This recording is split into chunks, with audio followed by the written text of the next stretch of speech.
pair of red clogs.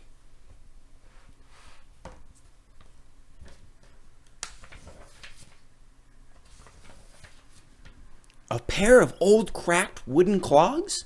I found them last night in a storeroom of my house when I was looking for a box to send a new pair of clogs to my little granddaughter. The new pair is painted with red lacquer, and they shine beautifully. The old pair is also painted with red lacquer, and they too shone beautifully when they were new. When the old pair was new, I was as young as my granddaughter is now.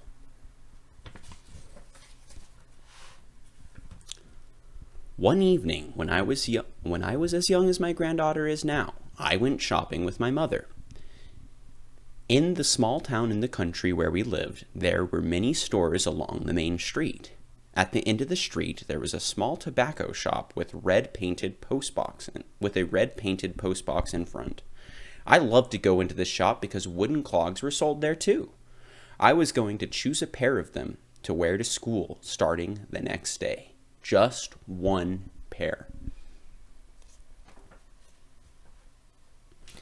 There were many clogs of many colors, a black pair, 2 blue pairs, 3 yellow pairs, 4 red pairs, 5 white pairs, and many, many more than that. All were ranged in order on wooden stands under the light. Behind the stands there were other shelves with other pairs of wooden clogs. Behind the blue would be nice when I wear my blue dress, I thought, but the yellow ones would also be nice. Which pair would you like, little girl? Asked the lady of the store. Red, blue, yellow? I wondered for a long while. My mother was looking at me, smiling quietly. I thought and finally decided to take the red ones. They were painted with clear red lacquer, and there was a thong of red and black on each clog. It was almost dark when we went out of the shop with the new clogs in my hands. Lights were on in the stores, and the goods of the stores looked very pretty under the lights. Polished apples looked as if they were painted. Fresh bluish fishes looked almost alive on blocks of shining ice, and roses were still wearing dew on their dark red petals, as if they had just come from the gardens. But my new clogs were the most beautiful of all.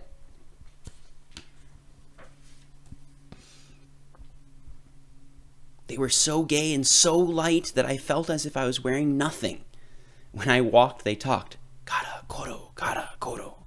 When I ran, they sang, koro, koro, kara, kara, along with me. I went to school, I played with my friends, I went shopping with my mother wearing the new pair. Everybody said, "Aren't they pretty?" I was happy, very happy. One evening when the sun was going down, my friends and I were walking down the hill.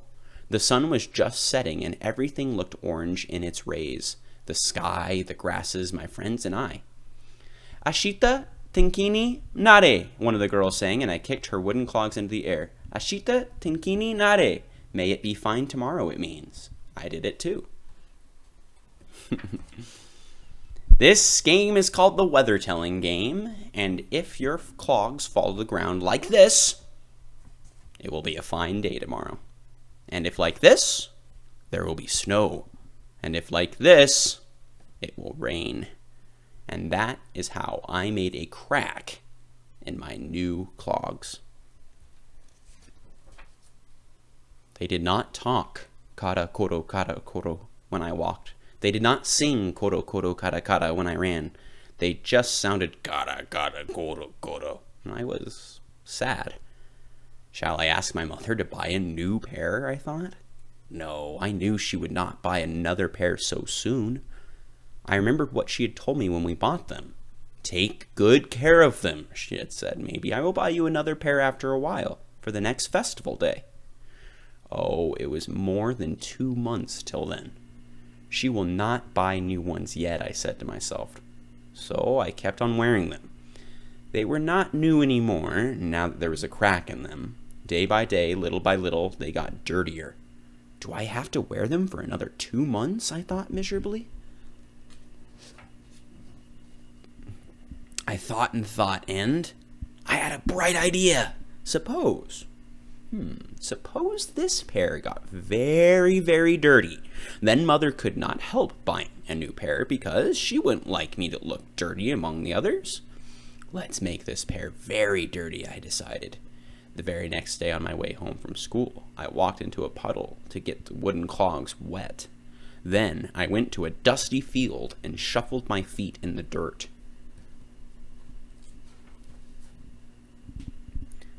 Now look what I was wearing. Just muddy pieces of wood.